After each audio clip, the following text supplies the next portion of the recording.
Bonjour à tous, vous écoutez l'émission Compte à rebours présentée par Thérèse Pan pour Radio Taïwan International.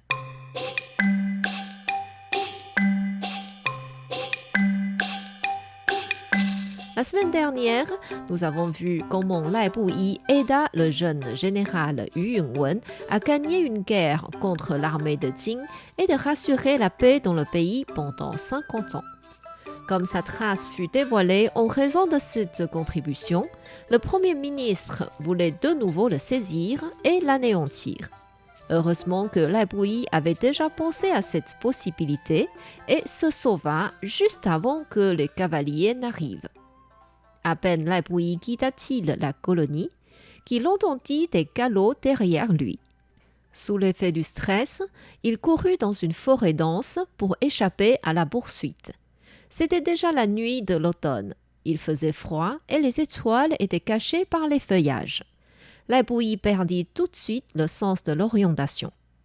Rapidement, il n'avait plus de force pour avancer. Au lieu de dépenser son énergie pour rien, il décida de se reposer contre un grand arbre en attendant le lever du soleil. Or, le destin ne voulait pas le laisser tranquille. Un petit moment plus tard, il sentit soudainement une odeur de sang couler. Lai Buyi se leva immédiatement, mais c'était déjà trop tard. Un serpent venimeux rouge, long de 2 mètres, apparut dans sa vision. Ce genre de serpent était une espèce locale de la province de Guangdong. Son venin était tellement fort que s'il mordait quelqu'un, ce malheureux ne pourrait pas faire plus de 100 pas avant de mourir. Paniqué, Lai Buyi avança à toute vitesse sans même prendre le temps de penser à prendre ses affaires. Après une bonne distance, il arriva par hasard au bord de la forêt. Il se dépêcha de quitter ce lieu dangereux, mais juste avant qu'il sorte de la forêt, il sentit comme une aiguille sur sa cheville. Il n'avait en effet pas pu échapper à l'attaque du serpent. Lai Buyi se força à courir en dehors des bois. À ce moment-là, le ciel commençait à s'éclaircir. De loin, il vit un bûcheron s'avancer vers lui. Lai Buyi cria « Au secours !» et il tomba par terre, perdit conscience en raison de l'effet du venin. Dans un état second, il avait l'impression que quelqu'un coupait sa jambe droite avec un couteau pointu. Mais il n'avait pas très mal. Quand il revint finalement à lui, il sentit sa jambe droite engourdie et regarda ce qui se passait.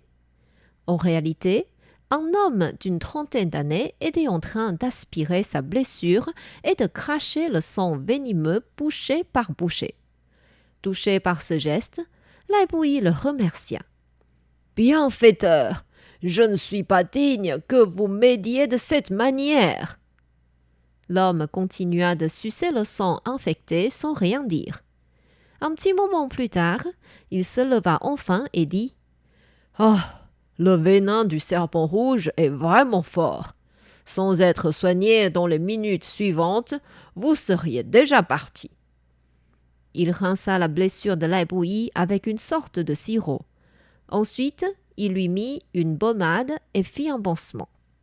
À la fin, il expira en disant « Ouf, c'est bon.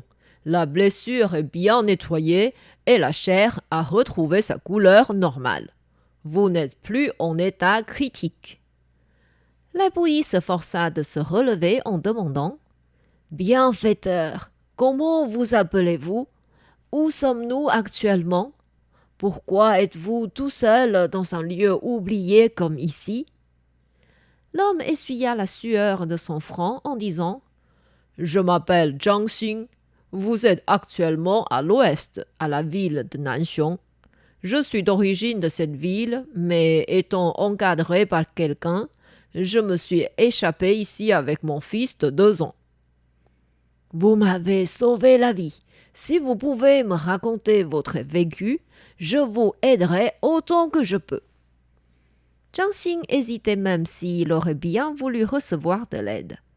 En fait, si l'homme devant lui était du côté de son adversaire, lui dévoiler son passé égalait au suicide. En voyant son air hésitant, Lai Buyi devina son inquiétude et lui dit « Je ne me suis pas encore présenté. Je suis un géomancien.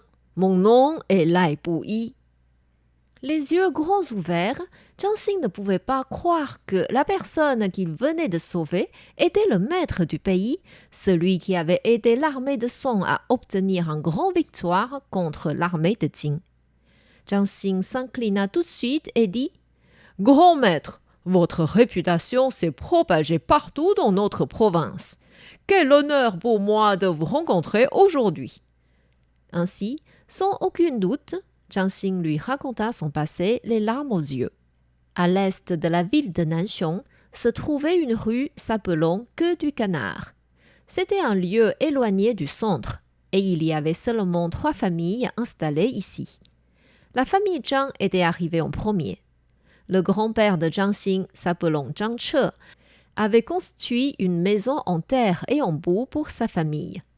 Quand Zhang Xing avait 2 ans, la sécheresse, la famine et la peste arrivèrent successivement. Zhang Che décéda à cause de la maladie, mais comme leur situation de famille était très difficile, il était enterré d'une manière très simple. Zhang Danian, le père de Zhang Xing, gérait un petit stand au centre-ville vendant des articles divers. 30 ans passèrent, il épargna assez d'argent pour que son fils puisse se marier. Et ensuite, il laissa son fils gérer l'affaire à sa suite. À part la vente, Zhang Xing soignait aussi les gens mordus par des serpents venimeux avec une formule de pommade efficace que Zhang Che leur avait laissée. Avec le temps, tous les habitants de ce lieu savaient que Zhang Xing était doué pour soigner les morsures de serpents. Les gens venaient même d'autres villes demander son aide. Zhang Xing sauva ainsi la vie de plusieurs personnes mourantes. 1 an après le mariage de Zhang Xing, sa femme accoucha d'un garçon et ils lui donnèrent le nom de Zhu Er. Quand celui-ci avait 2 ans, le couple de Zhang Xing alla un jour faire la vénération devant la tombe de Zhang Che. Sur le chemin du retour vers fin d'après-midi, ils croisèrent le cortège d'une famille riche. Tout le monde portait des habits en satin de haute qualité. L'homme en tête tenait un éventail doré et avait l'air frivole. Lorsque le couple de Zhang Xing passa à côté de lui, il tendit son bras pour les empêcher d'avancer en disant « Oh, cette femme est très belle !»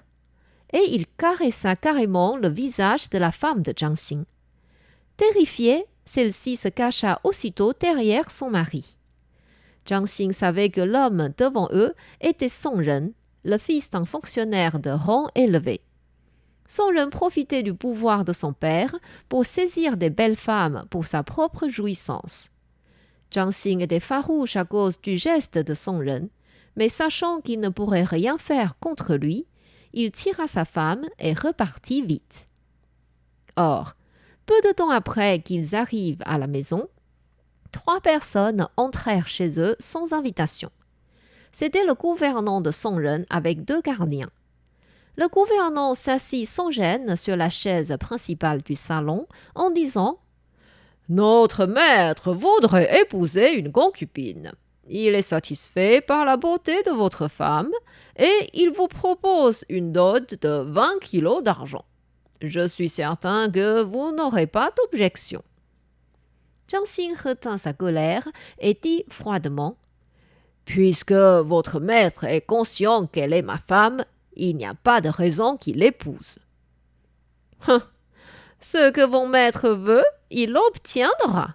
Personne n'ose dire non à mon maître. » « Je suis désolé, mais je refuse votre proposition.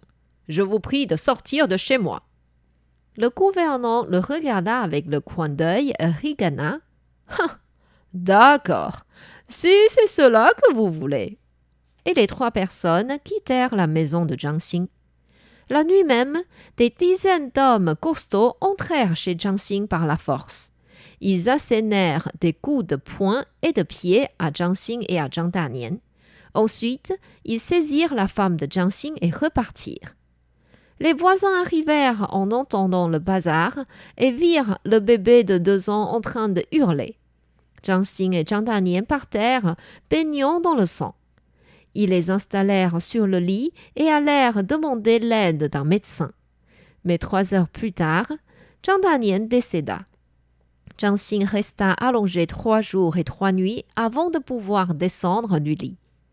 D'après les nouvelles qu'il avait, sa femme s'était suicidée par chasteté dès le lendemain de son kidnapping. En moins d'une journée, Zhang Xin avait perdu son père et sa femme. En plus, son fils ne faisait que de chercher sa maman en pleurant. Avec un grand chagrin, Zhang Xin prit son fils dans ses bras et alla porter plainte contre Song Ren. Mais le gouverneur reçut son dossier sans avoir l'intention de le traiter. Pire que cela, réclamait justice contre lui, il décida de l'anéantir. Heureusement qu'un voisin apprit cette nouvelle et prévint Zhang Xin pour que celui-ci puisse se sauver avec son fils avant que la misère ne tombe sur eux. Lai Buyi était touché par la situation de Zhang Xin au point de pleurer avec lui.